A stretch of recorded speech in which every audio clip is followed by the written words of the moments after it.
Well, good morning, everybody. Great, Roger, using the chat. We'll also have question and answers available. I'm hoping for lots of questions from you guys this morning.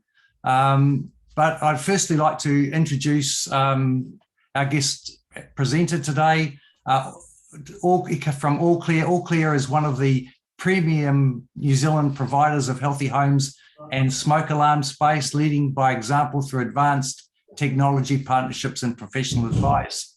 Now, our presenter today is going to be Adam Gordon, who's the co-founder and director, and he's jointly responsible for steering the business ambition around innovation, service development and growth, with a particular focus on technology, sales and marketing. Adam also occupies the lead role in asbestos consultant, which is really interesting. So if you've got those asbestos questions, get them all ready. He's responsible for having surveyed over 500 buildings, which is quite impressive. I welcome Adam, and what I'll do is I'll just make you host now so that it's all yours. And so if everyone would just remember to, please use the chat, please use the question and answer, and we look forward to your presentation. Fantastic. Thanks, David. That was a pretty good introduction. Good morning, team. I guess we do have a lot of content to cover this morning, so we're going to have to move relatively quickly through the different topics. But of course, if you have questions, we can do our best to answer those on the way through. So what's the agenda today? Obviously, we're going to talk about rental compliance. That really covers off kind of four main categories and a fifth extended category: smoke alarms, methamphetamine, healthy homes, and asbestos. And we'll give you a bit of an update on each of those categories. And obviously, we'll cover off the new Water Services Act, which has just recently come into law. And we'll give you a bit of clarification around when that may or may not impact you from a rental property point of view. So we'll get stuck into it. First topic this morning is going to be smoke alarms. Obviously, we've been in the smoke alarm business since about 2018, so we're about 4 years in. We manage about 20 to 25,000 properties in the smoke alarm space. Frustratingly, we do see a lot of issues still in the space with non-compliant properties, and I can tell you from experience, we see, we've had a number of properties that have been affected by significant fires. And one of the first things, if not the first thing, the investigators are looking for is evidence of compliance. We've had tenants maliciously burn down buildings. We've had accidental fires caused by cooking, candles, you name it. And the first thing the fire investigators are looking for is evidence that that rental property complies. And the best way to do that is obviously by providing a professional's report and a timeline around when that property was assessed. So we're going to skim through this stuff pretty quickly, but just give you some stats. Fires in houses, flats and apartments account for about 79% of fatalities in buildings in this country, so it's a pretty high percentage. And 73% of those relate to fires in homes, so it's not an insignificant problem. Leading causes, obviously unattended cooking, faulty heating equipment, and then obviously lastly, an electrical malfunction. Smoking does feature in there, but it's not as high as it used to be, so that's relatively good. And of course, the reason why we need smoke alarms is because most preventable deaths occurred while your occupants were asleep. So that's just why obviously they need to be so loud to actually wake you from your slumber. So what are we going to talk about? Obviously, we're going to quickly brief you on just clarifying the requirements. We're going to talk about the different types of smoke alarms. There has been some complexity added there recently. Obviously, positioning alarms, DIY versus professional service, and of course, very, very quickly touch on our service. Okay, so understanding the requirements, obviously these regulations came into effect in 2016. The new maximum potential fine for not having the correct type of smoke alarms or the correct number of smoke alarms is $7,200. That is a lot of money. And it is a significant fine to have imposed on a landlord. So it's not something that we ever want to see happen. The cost of compliance versus the cost of the fine is a huge difference. So of course, it's really important to demonstrate compliance. So what are the requirements? So from 1 July 2016, any newly installed smoke alarm must be a photoelectric alarm type with a long life battery that has a lifespan of at least 8 years. Okay, so the good news is most of the main manufacturers do have a 10-year life cycle, so something to be aware of. We do see a lot of issues with properties that are being built for rental purposes that are still not having compliant alarms installed with them, and that is frustrating to say the least. And that's recognizing that there is a difference between what the building code requires and what tenancy services require in the form of the smoke alarm regulation. So that is frustrating. We do see that every day, and we do wish that the developers and builders would sort of get get up to speed, but ultimately that's MB that needs to close the gaps between the building code and the tenancy services requirements. So devices must meet one of 6 different standards, rather. Obviously, there's an Australian standard, a US and a Canada standard, a UK standard times 2, and then an international standard. Most of the main manufacturers actually meet many of those standards, okay? But we have found devices that have been parallel imported into New Zealand that actually don't meet any of the standards. So they do happen from time to time. And of course, like anything that legally requires regulatory markings, that needs to be displayed on the actual product. Okay. Smoke alarm regulations, obviously, this is really crucial. Must be at least one qualifying smoke alarm installed in any sleep-in place or within 3 meters of an entrance to a place where a person sleeps. In a multi-story or multi-level home, there must be a minimum of 1 qualifying smoke alarm on each level or story. Now that does include a small number of steps up from one level. We see properties built across sloping sections, and it isn't necessarily a 1-story versus 2-story type scenario. They do require, and I guess the best way to tell is if it has a different level in the flooring or it has a different roof line, that's usually a pretty good indicator that there's multiple levels in place, and it's better to have more smoke alarms than less. Okay. Obviously, another thing that comes up fairly regularly around where somebody might reasonably expected to sleep. And that obviously causes issues. We have in some parts of the country, obviously people living in garages and sleep outs. So there is an expectation that they're going to be covered with smoke alarms. Okay, so just something to be aware of. And as property managers, I guess, if you didn't necessarily rent the property with the understanding that someone was going to be sleeping in the garage and you've subsequently done an inspection and you're now aware that somebody is in fact going to be sleeping in that garage, you need to let your provider know. Or consider the implications from a smoke alarm perspective with that new information on board. Okay, so there are a couple of different types of smoke alarms, something to be aware of. We have seen issues recently where, particularly in the DIY space, where owners have tried to do the right thing and they've gone out and they've got whatever is on special at Mitre 10 or Bunnings. Often they've been a combo pack which might encompass multiple photoelectric devices and perhaps a thermal device which senses heat, not smoke, and they've incorrectly installed those in properties and effectively rendering them non-compliant. So that's something to be aware of. So there are a couple of main types of smoke alarms. Obviously, you've got photoelectric, which is the preferred device in terms of the current requirements. That effectively sees smoke, hence the name photoelectric.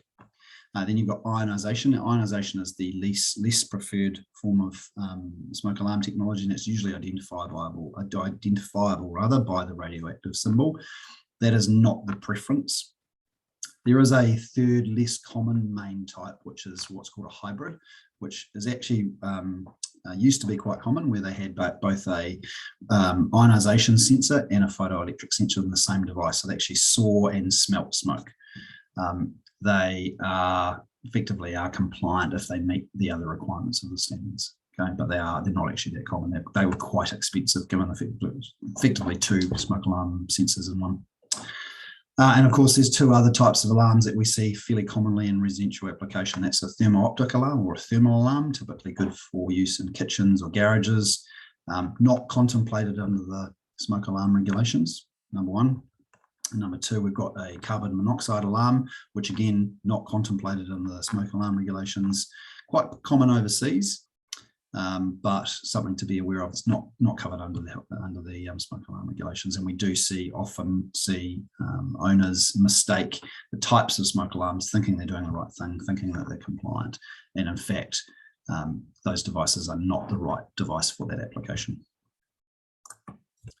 Okay, so positioning alarms, obviously, it's really important to ensure that they're not positioned in dead air spaces. It's really important. The whole purpose of a smoke alarm is to maximise early warning. Obviously, the earlier warning you get of a fire, the better chance you have of some sort of response, which is going to minimise harm or loss. Obviously, from an insurance perspective, that's what they're looking for. They're looking to minimise loss. Obviously, from the fire service perspective or the government's perspective, they're looking to minimise harm. So it's really about positioning. So dead air spaces is something to be aware of. We're going to very quickly cover that in the next slide. Obviously, it needs to be within 3 metres of a place where someone sleeps. Now, that's really important. We see some properties where it's 3.2 metres or 3.6 metres. It must be within 3 metres of a place where somebody is asleep or could reasonably be expected to sleep. It's really important that smoke alarms are not installed near kitchens or bathrooms, and the reason for that is that can play havoc on the sensors. Fat from the kitchen can interfere with the sensor, and likewise steam can interfere with the sensor that's coming from the bathroom. So we've had a number of issues with properties where the smoke alarm is just simply too close to a steamy bathroom, and there's been multiple false alarms in that respect. Obviously, it's really important not to position close to a heat source, so a stove, a space heater, fireplace, or flue, and it shouldn't be installed anywhere where there's damp or humidity, so such as saunas or spas. And again, can't be installed near drafty areas. So positioning alarms, this is a bit of a guide. This is actually out of the Tenancy Services Smoke Alarm Requirements document, and it sort of talks about dead area zones. And really, it's actually down to the centimetre that devices must be installed. We do see a lot of issues with devices simply might be the right number of devices and the right type of devices, but they're simply installed in the wrong place, and as a result, they might not necessarily trigger when it's absolutely essential. We're going to move on really quickly. DIY versus professional service. Obviously, what we see in the DIY space is the temptation to use cheap alarms to save money. Invariably, what happens is they tend to go off much more frequently. They tend not to last as long. Often the wrong type of alarm is used. And in the case of devices that have removable batteries, if they've been installed since 2016, the temptation is that batteries could be either not replaced when required, or the temptation there is to remove the batteries completely. So of course, a smoke alarm without batteries isn't going to do anything. And of course, positioning them in the wrong location. Obviously, professional service is around using the best quality hardware. So really, it's about minimising the chance of it failing. Obviously, it's going to be tested and ensure its correct functionality to meeting the requirements under the regulations. Take the stress of installation, provide a detailed and comprehensive report. We can talk a little bit about that in a moment, and obviously have a service history and detailed record. So it's really important if something occurs at that property, if, say, for example, the tenant has made allegations that the smoke alarms were not up to scratch, time-stamped records, photographic evidence, a detailed report including decibel reading of the smoke alarm. It's the type of device, its serial number, its expiry date, all of that is provided in our report. So it's a really good way of kind of saying, hey, no, this property is compliant. Here's a comprehensive report. It paints a very clear picture that the property is in fact compliant. Apologies if I'm moving quite quickly. We've got a lot of content to cover. We have two options in the smoke alarm space. Just one thing to bear in mind is not all services are available in all regions. Our subscription service is $86.91 plus GST per year, and that includes up to 2 Cavius devices if required for compliance. This is a subscription service, so the intent there is it's $86.91 per year, excluding GST. And obviously, it's the 2 devices if required for compliance. Okay, so that's our hero service. Very, very popular with property managers, kind of a set and forget type arrangement. And we'll remind you when a device is due to expire or when it's due for annual inspection. You can authorize a revisit. Unlimited visits on that service. The casual service, which again is also quite popular. This is for perhaps landlords that don't want the security of the unlimited call out option. Casual services $69.95 plus GST plus the cost of hardware at $39.95 plus GST each. Okay, so that's for customers who perhaps don't want the commitment of that $86.91 per year. And we have the two options for both a thermal alarm or a carbon monoxide alarm for some landlords who want to go that extra step of protecting their tenants or protecting their property. Just to clarify, these two options are not contemplated in the regulations, so they're very much an over and above type product. So why I ask this is really quickly, obviously, knowledgeable and professional team, top of the line Cavius products, market leading comprehensive reports, automatic reminders for annual servicing. You will get this from our competitors too, of course. Very competitive pricing at $86.91. Don't forget the maximum potential fine is $7,200 under section 45(1)(a. And free service for tenancy change of faulty devices under the subscription model. Free advice, and then of course we are integrated with tenancy.co.nz, so any customers that use our platform and Tenancy's platform can in fact get all the tenancy information for that smoke alarm assessment fed straight into their tenancy.co.nz dashboard. I'm not going to give you a live demo of that. We'll do that if we have time at the end. Very quickly, we're going to cover the Water Services Act. Now, the Water Services Act basically is a new piece of legislation. Wasn't particularly popular. So a lot of pieces of this current government, a lot of pieces of legislation this current government have introduced that isn't popular. This is one of those. Became law on the 4th of October 2021. Okay, so first piece of clarification here is, and I know that a number of the members I'm sure have properties that are off the reticulated network. There is a new water services regulator. They've taken over responsibility for managing drinking water quality from the Ministry of Health. Clearly there was some issues, I think it was actually in down your way, David. They had a mushroom farm that contaminated a water supply. I think it was Havelock North. Havelock North, yeah. I think it was several hundred people got sick and a number of people actually died as a result of that water contamination event. That was the impetus for these changes. So, so just to be clear, already prior to the new Water Services Act come into effect, a landlord / property manager has responsibility for the adequate collection and storage of water if the network is, if the property is off the reticulated network. That responsibility exists, but these new requirements come into effect which define somebody who may or may not be a drinking water supplier. Now basically what that means is if you have a property that has a bore or a tank water supply, rain harvested tank water supply, and they're only supplying it to that one property, they are exempt under the requirements of the new Act. Okay, so that's what's considered a domestic self-supplier. So they won't have to meet any of these other requirements. If you have, for example, 2 tenancies and they share a bore, or say 3 tenancies on a farm section, or two properties upstairs, downstairs, and they're using the same rainwater tank, they are going to be qualified as a drinking water supplier, and they will need to meet the requirements under the new Water Services Act. Now, the good news is a lot of these requirements aren't going to kick in until 2025. But by then they would need to have registered with the new Drinking Water Services Regulator, and from that point onwards there may be requirements around a management plan, annual testing, and there might be chemical testing every 3 years. So there's different requirements. The feedback that we're getting from property managers, which is fairly consistent, is that threshold's really low. We're already talking to clients who have properties that have single source of drinking water and multiple tenancies, and as a result of that they're going to fall under the new Water Services Act, and they're going to have the obligations of the new Water Services Act. So something to be aware of. We'll cover it at the end, but just to be clear, if you do have any questions about the Water Services Act and how it may impact your managements or your tenancies, you can feel free to give us a call and we can kind of explain in more detail. The good news is, again, a lot of the stuff isn't coming in until November 2025, so something to be aware of. And don't forget that you still have the current obligations of adequate collection and storage of rainwater. And if you talk to one of the scientists in our team, they'll tell you that do a lot of drinking water testing. And it's kind of scary how many rural properties or semi-rural properties have no drinking filtration systems at all. And then often the tenants can get really, really sick. So, and for the cost involved in getting adequate filtration systems in place, it seems quite crazy. Something to be aware of. But if you do have questions about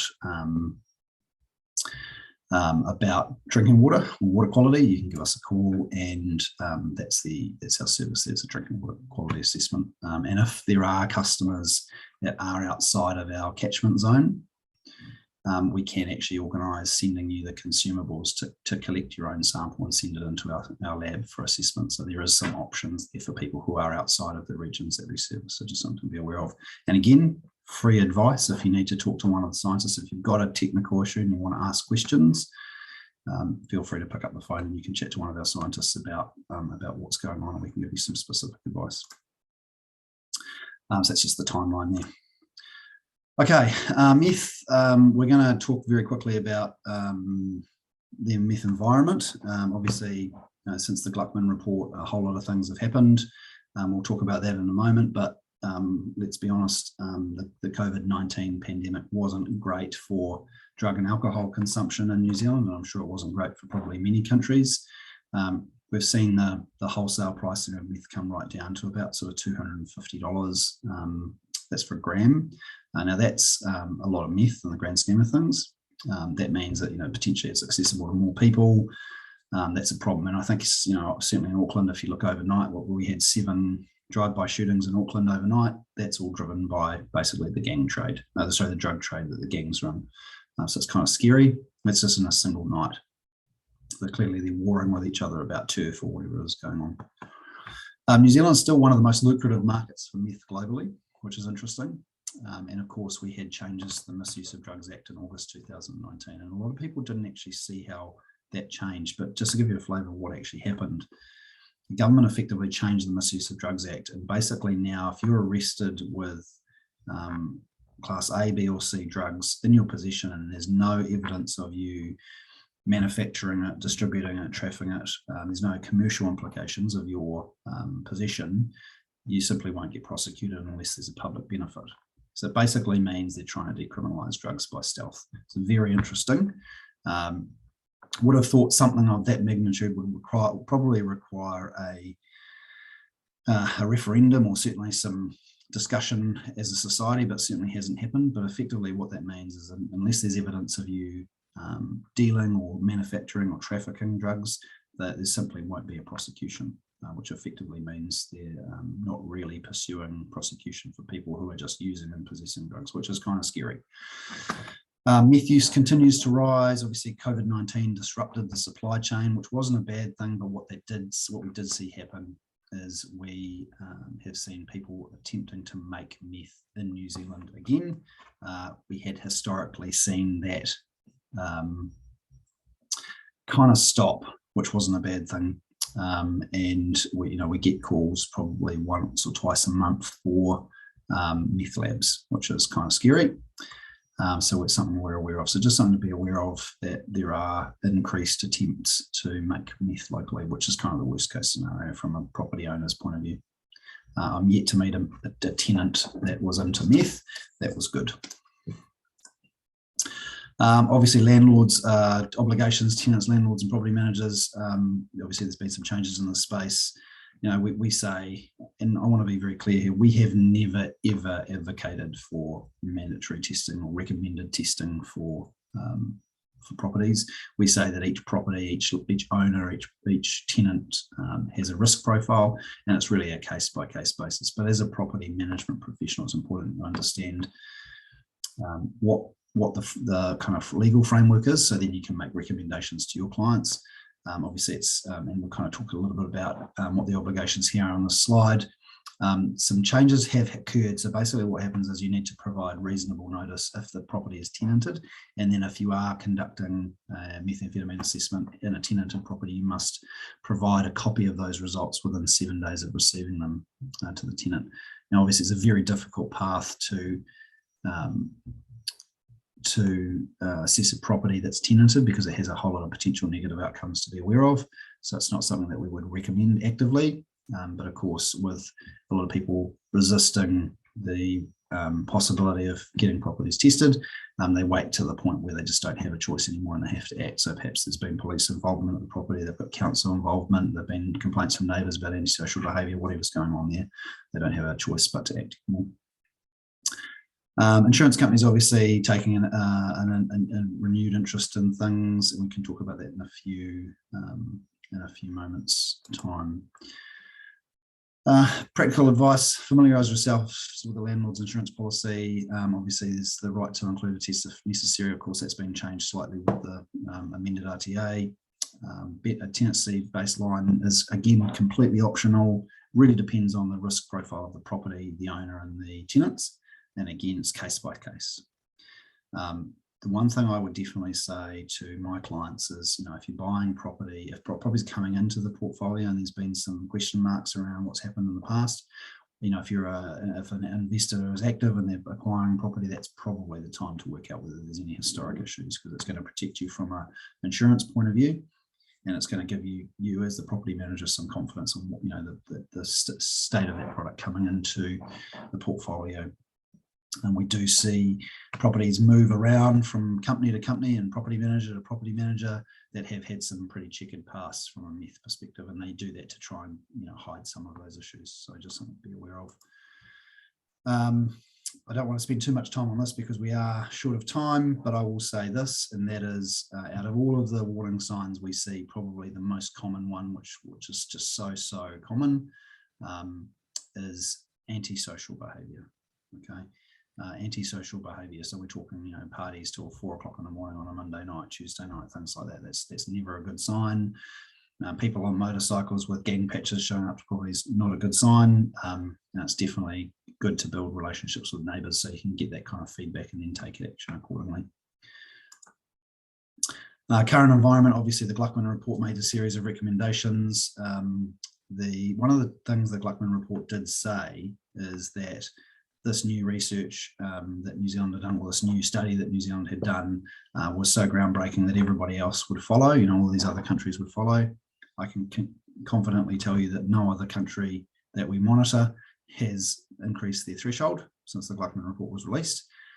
In fact, some are still down as low as 0.5 micrograms. So, to be completely honest, from a scientific point of view, we don't care what level is set. We just want them to get on with it, because at the moment it's a real mess. It's very difficult to get a positive outcome in the tribunal if you don't have readings above 15, and even then sometimes it's difficult to get a positive outcome. But if you do nothing, the chance of you having a negative outcome with your insurance company around gradual damage or the success of an insurance claim is very low too. So it's a bit of for the owner and for the property manager, it's just a disaster. It's very difficult to manage, and again, it is a case-by-case basis. I'm going to read you, just probably not even cover this, we're obviously conscious of time. Not cover that. I'm going to go straight into basically overarching advice, which is here. Meth contamination, inherently complex in nature, varies case by case. For this reason, it's imperative that you consider the circumstances of each case carefully. It should always involve the toxicological views, the insurance considerations, REA, so is there a sales aspect, is there an RTA consideration, and decontamination activities and civil proceedings of any kind, including tribunal applications, should only be triggered when the circumstances warrant this action. It's very, and I guess what I'm saying here is it's very difficult to generate a positive outcome in the tribunal without a fairly significant issue. But of course, if you don't look, you won't know, and then there's all this things to consider too. But we, every case is different, and it's definitely something that we would recommend getting advice on your specific circumstances before taking a course of action. And the other piece of advice I will say in terms of insurance companies is the philosophy we use is the genie out of the bottle. If there is an issue, hold until you have a very clear view of exactly what that issue is, because once you have notified your insurance company, there's no going back. And often it could be a case of not even being a significant issue, not even exceeding the excess, no financial benefit, but they could obviously review that information, and it could come back to haunt you when it comes time for renewal, and there could be premium increases, all sorts of things to be aware of. So just timing is very important. Healthy homes updates. So we're going to skim through this relatively quickly. just to give you an update, so we were one of the first providers in the healthy homes space. We've subsequently assessed over 15,000 properties in the healthy homes space. Last time we pulled these statistics and we shared them with the market, we had about 27% of the properties that we'd assessed, and at that point it was about 10,000. 27% of properties were fully compliant of the 10,000. That was in June of last year. Now in May, we're at about 50, I think it's 51%, 52%. So it's almost double, so that's pretty good. The other interesting statistic that we've seen is in June of last year, we saw about 4% of properties being fully compliant at the time of first assessment. So that's really a lot of the new builds or very well maintained and managed properties. 4% seems quite low. That number's actually increased to 11% as of May of this year, so a year later. So 11% of properties we assess first time are compliant first time, so that's good statistics. And potentially could get a bit higher as the developers and builders are getting more and more familiar with what the requirements are under the healthy homes regulations, and not just what the building code requires. So obviously there were some pretty significant changes that were made to the healthy homes regulations, which came into effect on the 12th of May. The hottest topic, if you pardon the pun, was obviously the heating formula changing. Now that's occurred as a result of some pretty significant pressure from, the major construction companies, the developers, et cetera, basically saying, look, this is overkill. So to break it all down really, as best I can, is if the property that you are managing meets the definition of an apartment, so that's either 3 stories and 6 units or more, or is built or refurbished to the 2008 building code, there is quite a bit of value in potentially having a heating calculation reperformed.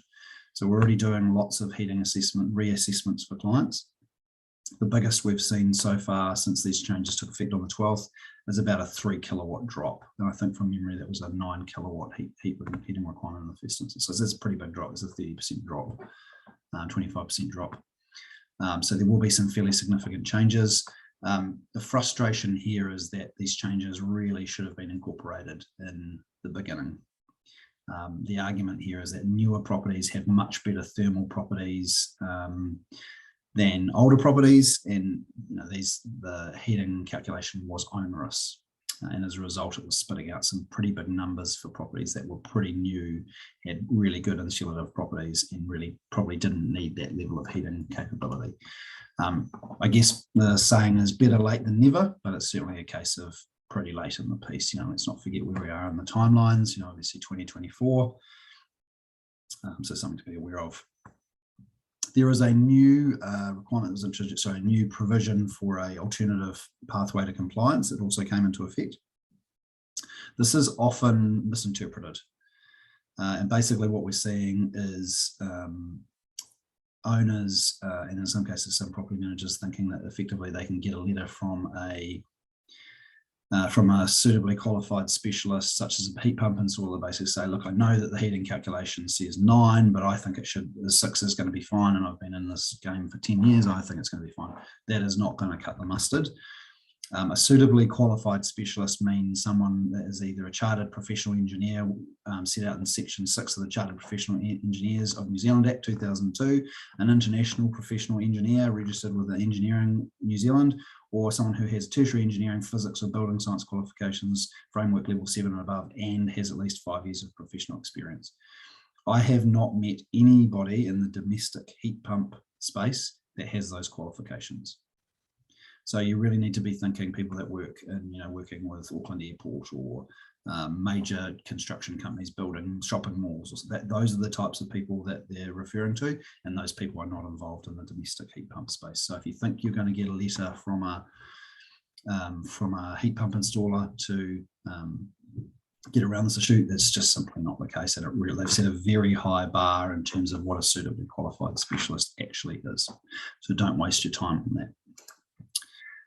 Obviously, there's a provisional grace period, so any properties that are subject to the new calculations have until the 12th of February 2023 rather than the 90-day compliance period, which is good.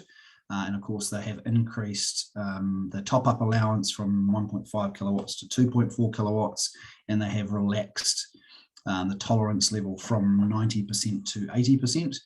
To give you some context, our database on the 12th of May, we automatically updated about 400 reports. So out of 15,000, we updated 400 reports that were now compliant as a result of the top up and tolerance levels changing. And those customers, those clients have already received their updated report. They received them on the 12th of May. So what's that, about 3%? It's about 3% of the properties that we've assessed had a change from non-compliant to compliant as a result of top up or tolerance changing.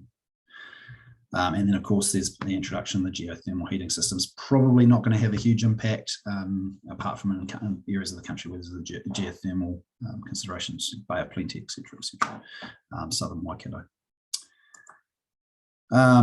One change to the ventilation standard, which is around building consent after 2019, mechanical ventilation. Not a huge change there. Again, best to get some specific advice, and if you need some advice, our Healthy Homes team can provide that for you. And there's one change to the moisture barrier standard, which basically says that if it's not practicable to install a polythene sheet, you don't need to install an alternative moisture barrier, which is kind of common sense, really. So that's changed as well. So those changes came into effect on the 12th of May. The biggest change obviously being heating. So again, if it's built or renovated to the 2008 building code or it meets the definition of an apartment, it may well be worth having a heating recalculation done. I'm not going to cover off this in detail. We don't need to know that. Just a reminder that obviously our platform is integrated with tenancy.co.nz. We were the first provider to do that. So any clients that have used us to undertake their Healthy Homes assessments can get all that data fed into tenancy.co.nz. So when you're producing a tenancy agreement, that information flows through automatically. We also introduced a new self-service functionality on the 30th of November. That should say 2021, my apologies. Again, first to market. So that's a self-service report update function. So we launched that late last year. And our pricing here is really quickly. Houses, freestanding houses, $270, apartments, $173, and limited scope, which is for really aimed at new buildings. So that's, we do a heating assessment, we look at the insulation, we look at the moisture barrier, really aimed at new properties where the argument from the owner is usually this is a brand new build, there's not going to be issues with draft stopping, there's not going to be issues with drainage. That's $108. All of those options are all excluding GST, so it's pretty competitive price. Okay, next, so asbestos. And I think this is in fact the last module. And I know I'm going to try and move through as quickly as I can, so we've got time for questions at the end. So asbestos has been around, obviously, for a long time. New Zealand does have a lot of residential buildings with asbestos in it. These regulations came into effect in 2015, the Health and Safety at Work Act, and the asbestos component came into effect in 2016.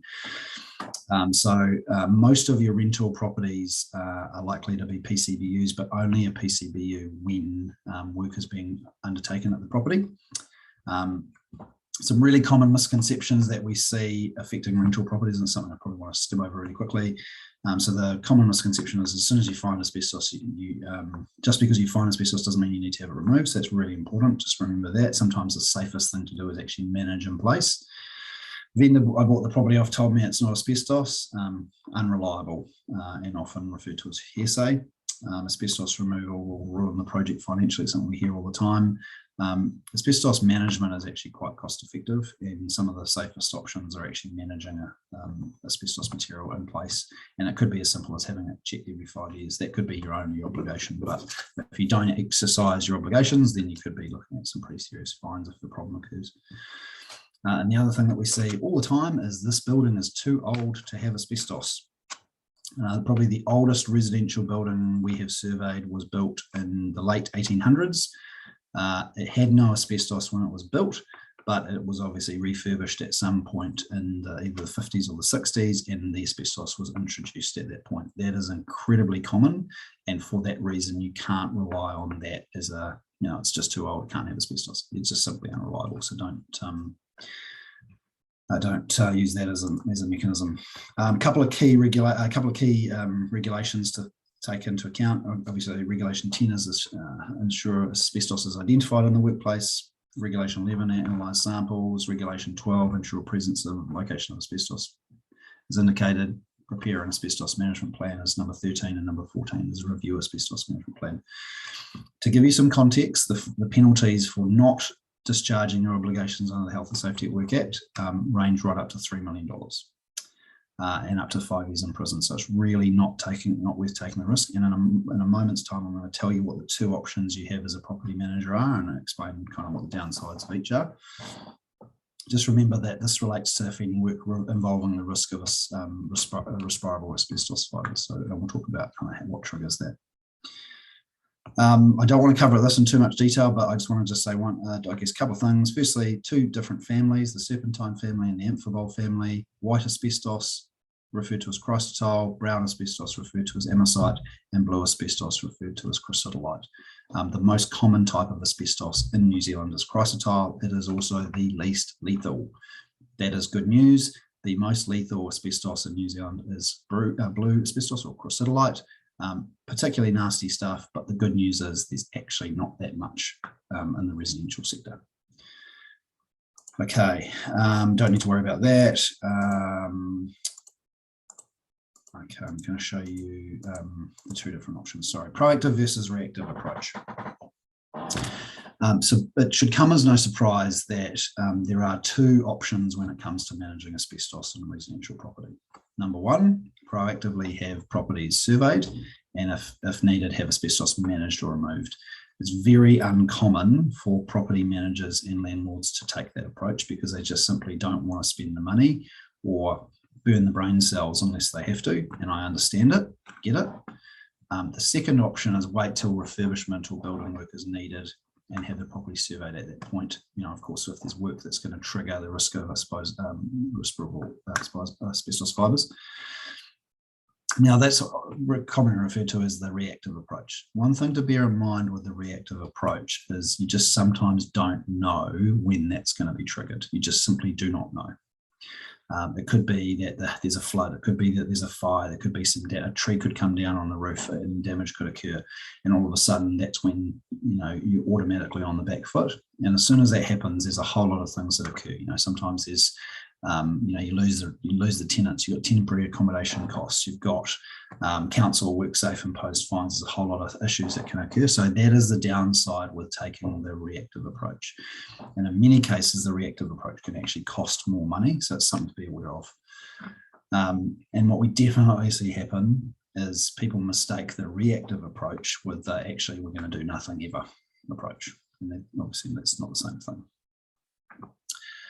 So definitely, you know, things need to be considered. WorkSafe are the regulator. WorkSafe take a very, very active role in policing asbestos in this country. If a significant refurbishment is underway at a residential property in one of the main centres, it is highly likely that a WorkSafe inspector will turn up and ask for documentation pertaining to the asbestos management of that property. And if you can't provide it, you will be issued with a non-disturbance order and your site will be shut down until you can prove that you are compliant with the Health and Safety at Work Act from an asbestos management point of view. You know, major construction activities are a huge indicator that, you know, for them, it's an easy target for them. They can literally drive down a street, see builders and construction workers and ask for the paperwork. And unlike criminal law, it's a case of guilty until proven innocent as opposed to proven innocent until proven guilty. So, and it can cost a huge amount of money getting back on track. Just a couple of things to bear in mind. There's a difference between maintenance versus refurbishment versus demolition. We often see issues with, you know, people not knowing what the definition of each is. So demolition basically means total destruction of a building or part of a building is load bearing. So as soon as you remove a house from its footings, that automatically meets the definition of demolition, just to be aware of that. And refurbishment, partial dismantling of a part of a building for renovation as long as it's not related to the physical integrity. So it's very easy to meet those two criteria. And of course, doesn't include, demolition or refurbishment does not include minor or routine maintenance work. So painting, doesn't feature on the refurbishment category. And if you're not going to be penetrating walls, then there's a good chance that doesn't meet the definition of refurbishment. But again, if you have questions about this stuff, you can pick up the phone and you can give us the specifics, so we can give you some advice. One thing to bear in mind with a number of these things is with healthy homes, even with smoke alarms to a lesser extent, it isn't difficult to potentially cross into an asbestos category. And, you know, penetrating a wall to provide an expulsion point for air for a rain hood or an extractor fan could well trigger an asbestos risk assessment. So something to be aware of. These are all the different management options when it comes to asbestos, and removal obviously is one of many options. Encapsulation, sealing, enclosure, all other options. And again, it's a case-by-case basis, so it really pays to get good advice. Surveys obviously start, just as rough guideline surveys, management surveys start around $499. So it's not going to break the bank, and there is a sampling service that we offer for people that are just interested in a particular material in a property. So we can provide some specific advice on that. It's not suitable for PCBUs, and it's not suitable for the issuance of an asbestos management plan, so just something to be aware of. Q&A, and I know we've covered a lot. I will, right, David, do you want me to hand back to you and we can answer any questions that we've got? Sure. Bit disappointed actually with the level of questions, people. Anyway. So how do you deal with a bathroom and bedroom next to each other? It's a very good question. I think it's going to be, in that particular case, it's going to be utilising the full 3 meters to the best of your ability. And also, you know, placement in relation to, I guess, airflows and bits and pieces, because, you know, air doesn't go on right angles. You're going to be using the full 3 meters, I would suggest, in that particular case. But again, every property is different, so you have to look at it on a case-by-case basis. Got a question from Roger. Can you see that one? Does the government or maybe another independent agency have any qualifications or regulations to monitor the quality of healthy homes assessors and other residential property inspection type work? There is a residential property inspection standard. There's nothing for healthy homes in particular. I think it falls into the pretty typical category of buyer beware. There isn't anything to specifically regulate it, but there is, if you look at the regulations, the way that they've been written is they're specifically trying to create some tensions between those who are assessing the property and those who are going to potentially do the work. So to give you an example, if we go to a property and we say, this doesn't have an externally vented rain hood, it requires an externally vented rain hood to be compliant with the Healthy Homes regulations, and then you take our report to someone who would normally do that work for you, and they are a professional installer, experienced installing that particular type of thing. It is their professional opinion that could gain you an exemption from providing that, from installing that thing based on, you know, one of several criteria. It could be health and safety risk, it could be significant damage installing, it could be not otherwise reasonably practical. So some tension between those assessing and those that are charged with the doing, and it's quite clear in the regulations of how that works. But to answer your question, there's no formal requirements, but again, it's the age-old saying, do your due diligence, work with people that you trust, and buyer beware. Okay, for best practice with property managers, would you think it'd be advisable for property managers to wait until a tenant has left the property, you know, in that between stage before you do any sort of renovations in bathrooms or kitchens? Honestly, it's a tricky one. The problem that we have is, you know, I see really good tenants that have been in properties for 10 years, and because of their long tenure of tenancy, they haven't had any repairs and maintenance or kind of upgrades done. And I guess that probably, how does that affect their likelihood to stay? I think it's a tricky one. I think every property probably needs a maintenance and refurbishment plan. And I think that each property is going to have a different plan. And I think it's, you know, the acceptance of the tenant to allow the work, their appetite to stay, all of those things have to go into it. And I mean, some properties we see all the time are desperate for upgrades, but there's just no money available to do it. And it depends, it really varies. But I guess It depends on the work really. It could be done in stages. Obviously, it's difficult to upgrade bathrooms and kitchens if there's only one of each in the property, and they can be quite messy. So it really depends on. I guess you'll have some landlords in your portfolios that are very good at this and very good at managing, the timelines and kind of choosing the right time and what to focus on to get better tenants, to get a better rent over time. It's a pretty difficult one to answer, though, I'd say. And with maintenance regard to asbestos, you might be changing the lino, or you might be the fuse boards. Apparently, a lot of those have asbestos. Yes. Should best practice for property managers maybe to be consider contractors agreements where they actually make a requirement for maintenance men, suppliers to actually consider the asbestos issues and report on anything that sort of breaches the level, the size level? It's a bit of a tricky one. The way the Health and Safety at Work Act works is there's this thing called overlapping responsibilities. So basically, let me give you an example. So, each one of the property managers on this call is actually a PCBU. Any tradespeople that they engage to do work at a property, they're PCBUs as well.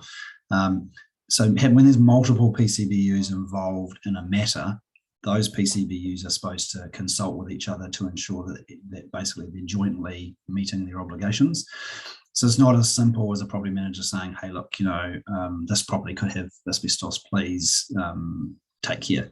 Basically, the best way to do it, if we start at the beginning, the best way to manage asbestos risk in a residential setting as a property manager is to triage based on age. Right, so anything built before 1980, and I'll take you back to that slide actually really quickly. Anything built before 1980 is considered high risk, and that really should be in your property management system. So this is this category here, anything up to and including the 1980s. So that's your highest risk category. So that's likely those properties probably have an 80 to 90% chance to contain some form of asbestos material. You should really have that marked in your database. And when you issue a work order, there should be a little disclaimer on the work order that says, this property is assessed to have a high risk, was constructed up until including the 1980s, and as a result, may contain asbestos. Please take all reasonable care and steps. You really want to have a disclaimer on your work orders. And those are the properties that you want to spend the majority of your time and energy talking about asbestos with.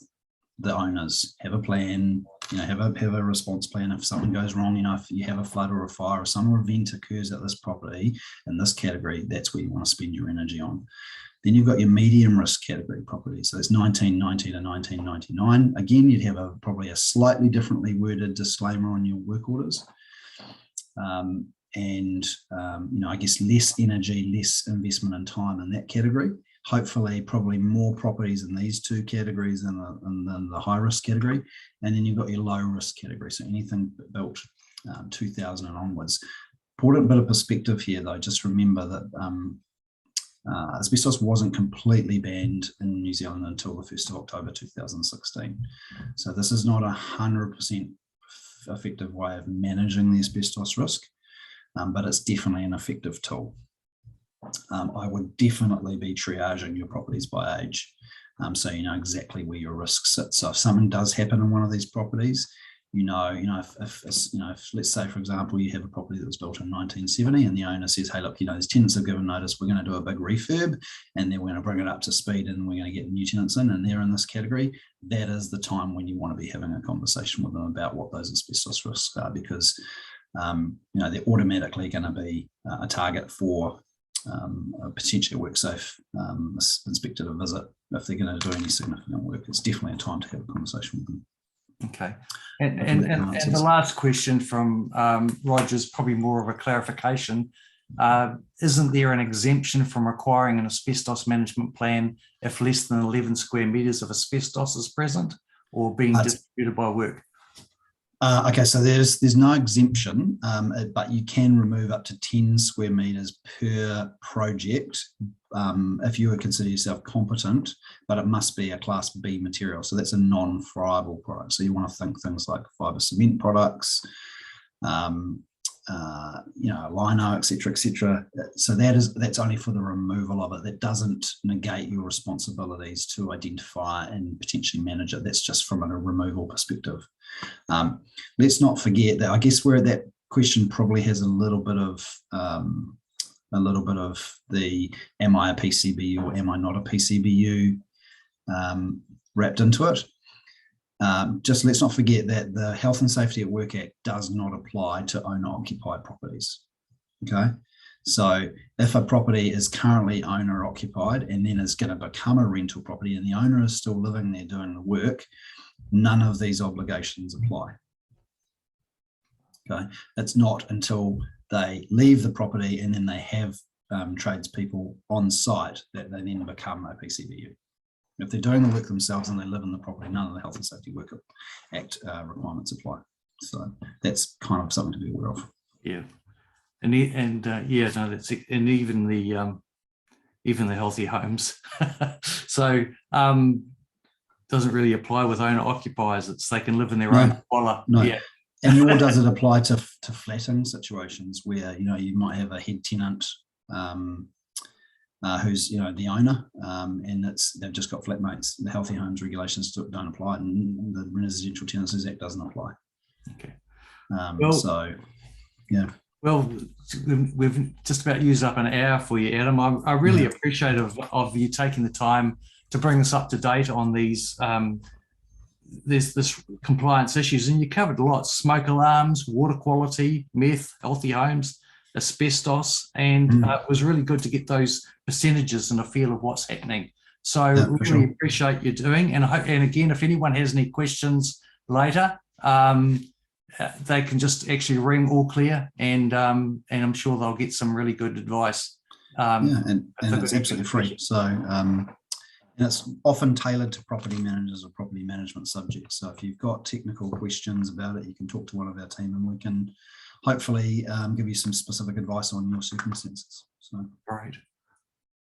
All right. Thanks for having me, David. Thanks for having me. It was great. Really good. And I hope everyone enjoyed that. I'm sure we're getting some comments back that's very informative, and it was a great presentation. So thank you again very much, Adam. And thanks, guys.